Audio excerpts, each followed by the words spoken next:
mereka semua diambil paspornya dan HP-nya, dan mereka disuruh kerja, cuma masuk Jakarta langsung terbang malam jam 12 malam ke airport untuk berangkat ke Abu Dhabi.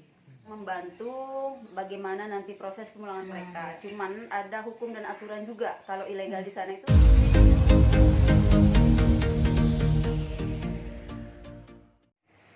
Assalamualaikum warahmatullahi wabarakatuh. Selamat pagi teman-teman. Hari ini kita akan berkunjung ke sebuah panti asuhan yang ada di Kabupaten Sumbawa Barat, Provinsi Nusa Tenggara Barat. Kita di sini akan bertemu salah seorang ibu yang mempunyai cacat fisik ya. Dan ibu tersebut merupakan korban dari TPPO atau korban perdagangan orang. Jadi kita akan bertemu ibu tersebut di sini dan kita lihat gimana cerita pilu ibu ini. Oke, ikuti terus videonya. Nah ini teman-teman, salah satu panti asuhan yang ada di Kabupaten Sumbawa Barat, yaitu Al-Balad ya. Assalamualaikum. Baru saya ingat mau Umi semalam itu sempat tidur. Nah ini Umi pemilik Al-Balad ya. Oh iya, ini Al-Balad. Ini kantor panti asuhannya. Mana? Ya, boleh di sini dulu. Gak apa-apa. Siap, ini Mbak Marni ini.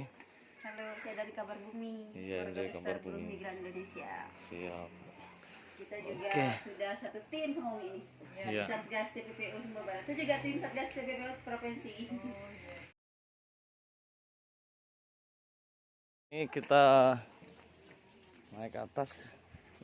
Ini di atas ini ya tempat ibu itu ya. Oh, ya.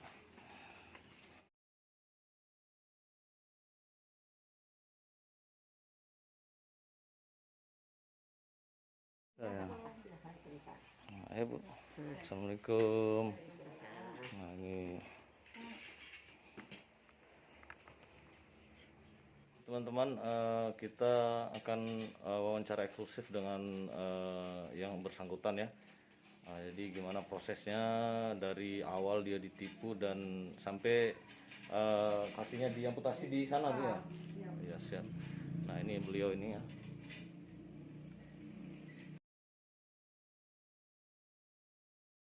Assalamualaikum warahmatullahi wabarakatuh. Ya. Pertama aku datang ke Jakarta, tangan ke tangan, calo dari sponsor saya dari Taliwang. Saya sampai Jakarta, masuk kontrakan bukan melalui PT. Dan saya masuk ke PT jam 9, masuk Jakarta, langsung terbang malam jam 12 malam ke airport untuk berangkat ke Abu Dhabi. Dan di sana saya diterima oleh sponsor tersebut, tidak tahu pasti agensi atau tidak. Ternyata di sana juga demikian kontrakan, bukan melalui agensi. Ternyata saya ditipu sebagai ilegal.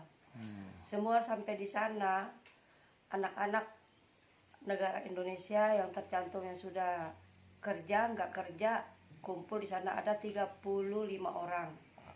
Ya. Dan mereka semua diambil paspornya dan HP-nya, dan mereka disuruh kerja, cuma hanya disuruh kerja, uang tersebut diambil.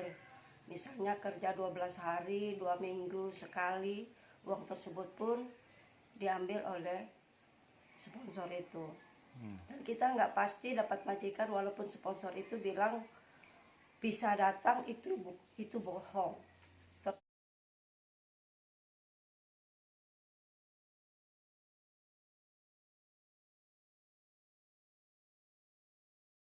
Dari pihak rumah sakit Abu Dhabi, kaki saya dipotong tanpa keputusan saya. Itu tanda tangan dari agensi itu. Dan itu kan harus, sementara pihak rumah sakit juga harus punya pertanyaan dengan saya. Memang pertanyaan rumah sakit itu, mana nomor HP keluarga kamu. Saya bilang nggak tahu, paspor kamu di mana? Saya nggak tahu, ada di agensi. Semua barang-barang saya dari keluar kakak saya, KTP saya semua di agensi. Saya dimasukkan rumah sakit, cuman diambil ambulan. Udah dari itu akhirnya saya nggak tahu di mana dia, dan dia juga nggak tahu saya. Nah, pihak rumah sakit karena dia tidak mengakui bahwa saya dibilang dia bukan tinggal di Abu Dhabi, di luar negara lain, dia terbang ke sini, maka aku bantu di jalan. Ternyata itu hanya palsu. Dalam koma itu 1 minggu, dan seminggunya itu saya diperiksa sama dokter. Oh, kaki kamu itu harus dipotong. Kenapa harus dipotong? Sementara cuma ujung jari aja yang bersangkutan. Kenapa? Sementara agensi itu dilacak, nomor HP-nya juga menghilangkan jejak semenjak aku masuk ke rumah sakit. Cuman alhamdulillah saya dapat orang baik dari dekat laut rumahnya, seperti rumah bukan perumahan, villa dekat laut. Seakan-akan di situ laki-laki ada 5. Tapi alhamdulillah saya selalu menundukkan kepala, aku minta tolong untuk dipulangin segera secepatnya karena saya butuh berobat, itu aja. Maka mereka untuk berurusan orang itu selama 4 hari saya dipulangin. Sampai di situ aku langsung diurus sama pemerintah Jakarta. Itu tergantung personnya juga. Setahu saya KBRI dulu 2015 kerja sama Pak Hendra, stafnya KBRI itu, beliau welcome. Meskipun teman-teman itu kaburan, ilegal, karena jelas yang kaburan dari rumah majikan itu mereka nggak pegang paspor ya, karena paspor dipegang rumah majikan. Kalau di Timur Tengah itu KBRI sebenarnya tetap welcome membantu. Iya, membantu kalau KBRI. Mereka membantu bagaimana nanti proses pemulangan mereka. Cuman ada hukum dan aturan juga. Kalau ilegal di sana itu proses pulang tetap pulang. Kadang mereka dapat majikan lagi, kadang meskipun mereka kabur dari rumah majikan itu, kadang dapat majikan yang baik, mereka diproses pulang. Tapi tetap dengan bantuan KBRI karena pulang kan butuh paspor. Kadang mereka dibantu bikin paspor lagi. Adapun juga kadang kita ya staf KBRI kayak di Suriah kemarin kita ada 1 orang belum kita bisa pulangin. Kadang mereka juga nggak respon sama kita. Kayak Ibu Erna di KBRI Maroko, mereka langsung respon, ya ada ini bla bla, jadi proses kita cepat. Jadi kita ada pusat di Jakarta juga, di Cilacap, Ponorogo, Blitar, sama Sumbawa Barat, tapi itu mewakili NTB. Harapan saya sebenarnya pemerintah, terutama pemerintah daerah, desa itu harus memberikan edukasi kepada masyarakat. Apalagi sekarang COVID ya, kita sudah tahu ini COVID, semua negara tutup, tidak ada terbuka lowongan untuk berangkat ke luar negeri. Tapi calo-calo ini semakin masif, malahan terang-terangan di media sosial cari info mau ke ini kan. Nah, kayak yang kasus Tepas Siska kan diiming-iming dikasih fee 3 juta.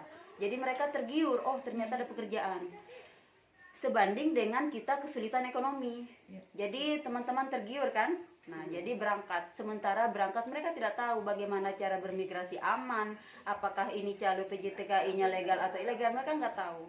Ini juga peran kita bersama, terutama dinas terkait, Disnaker Stran ya, harus sebenarnya memasang pengumuman itu bahwa ini loh nama PJTKI yang legal, ini nama calo-calonya yang legal, yang sesuai daftar. Karena setahu saya itu ada di Disnaker Stran. Dan sebelum PMI ini berangkat, minimal Disnaker itu punya peran. Gandenglah kami memberikan penyuluhan bagaimana prosedur dan cara migrasi aman. Kalau memang cara PMI seperti Bu Asma sudah tahu salah gitu kan, kita bisa cut di situ. Kita menghindari terjadinya TPPU. Karena kayak kasus yang kita pulangin dari Maroko kemarin, prosesnya memang ini dari Sumbawa ke Jakarta, dari Jakarta ke Batam, dari Batam dibawa sama perahu kecil ke Singapura, dari Singapura ke Abu Dhabi, dari Abu Dhabi baru ke negara tujuan. Ini kan kasihan juga, tanpa apa-apa, dibawa sendiri, tanpa uang, tanpa baju, kan kasihan ini kalau jadi korban. Saya punya suami janda. Dari kebutuhan saya, cuman kebutuhan saya karena saya bisnis walaupun jual gorengan, aku minta bantuan modal dan kaki palsu sama tongkat. Itu penting mungkin buat saya. Ketahu dengan kehormatan dari perhatian pemerintah, saya minta dengan hormat, tolong bantu saya. Anaknya berapa, Bu? 5. 5. Jadi yang Ibu tanggung tinggal berapa, Bu? Tanggungan saya tinggal 1 orang. Kalau di panti kan dari ibu. 2 orang di panti ini. 2 orangnya lagi? 2 orangnya sudah menikah. Sudah rumah menikah. tangga. Siap. Satunya masih SMK deh. Yang ditanggung itu. Yang ditanggung.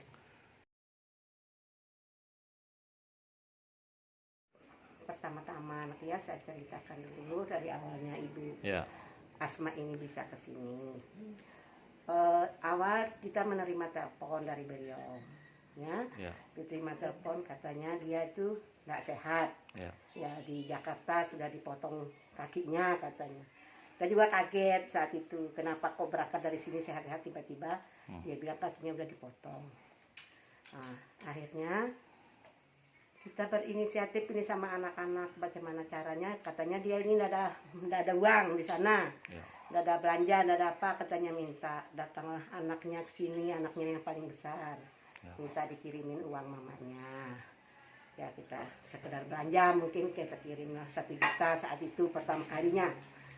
Belum lama 3 hari setelah itu ada telepon lagi kita terima, dia sudah nyampe di rumah. Ibu ini katanya ingin datang ke panti. Ingin datang ke panti. Saya bilang sama anak-anak nih, pergi menjemput. Pergi jemput. Akhirnya semalam enggak langsung datang ya. Dia dulu nginap anaknya 1 malam di sana. Nah, kita juga berpikir panjang kalau anak ini keluar masuk terus. Sekolahnya bisa terlantar, ya. Ngajinya, sholatnya bisa terlantar.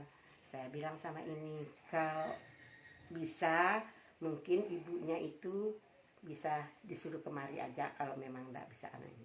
Kebetulan dianya nelpon malam-malamnya nangis-nangis ke anak saya ini minta tolong mau datang ke sini lihat anaknya. Jadi berdasarkan pemikiran yang sehat lah anak-anak berpikir semua runding. Gimana kalau kita selama masa pengobatannya ibu ini belum bisa ngapa-ngapain, biar mau tinggal di panti. Jadi kita tidak ada niat lain, niat apa-apa, nah. Hanya berdasarkan manusiawi. Kebetulan anaknya sudah cukup lama, sudah sekolah nih sampai kelas 4, artinya dari belum sekolah anak sudah 4 tahun lah anak-anak ini di sini. Gitu.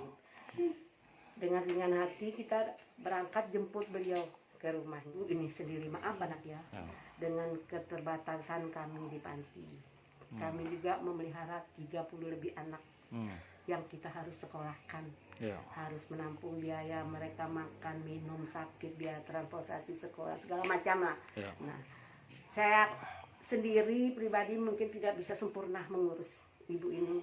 Kadang-kadang pagi itu saya bilang sudah kasih naik sarapan Ibu Asma yang seperti itu. Jadi kalau bisa bagaimana caranya pemerintah daerah termasuk orang yang istilahnya terbuka sedikitlah hatinya, bagaimana bisa beliau bisa bagaimana caranya supaya bisa dapat menggunakan ini dirinya sendiri. Katanya dia masih sempat untuk apa namanya, untuk saya mau jualan nih, saya mau pingin sekarang udah mimpi lah mau punya rumah sendiri, ndak punya tanah, ndak punya apa dia ini. Yang saya bilang sama dia, nanti itu ke depannya kita cari sendiri bagaimana jalan keluarnya. Dia sih kepingin punya walaupun semeter 2 meter tempat saya bangun rumah saya. Cerdas, dia bisa ngurus bersih-bersih rumah. Kelas berapa? Kelas berapa? Kelas berapa, Dek? Kelas 4 ya? Apa cita-citanya? Apa cita-citanya? Masa malu Jadi ustazah bilang. Masa malu udah sekolah. Ayo ngomong. Apa cita-citanya? Ini harus minum susu kedelai dulu ini. Oh, iya. Oke teman-teman, cukup dulu video dari saya. Kita barusan ketemu dengan Ibu Asmawati di lokasinya di Panti Asuhan Al-Balad di Kabupaten Sumbawa Barat. Jadi mohon dukungan dan bantuan dari donatur-donatur untuk membantu Ibu Asmawati ini.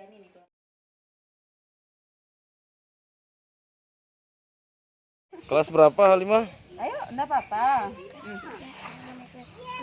Mau naik kelas 4? Sekolah di mana? Cita-citanya? Cita-citanya apa? Hah? Belum tahu. Mana angkat wajahnya tuh.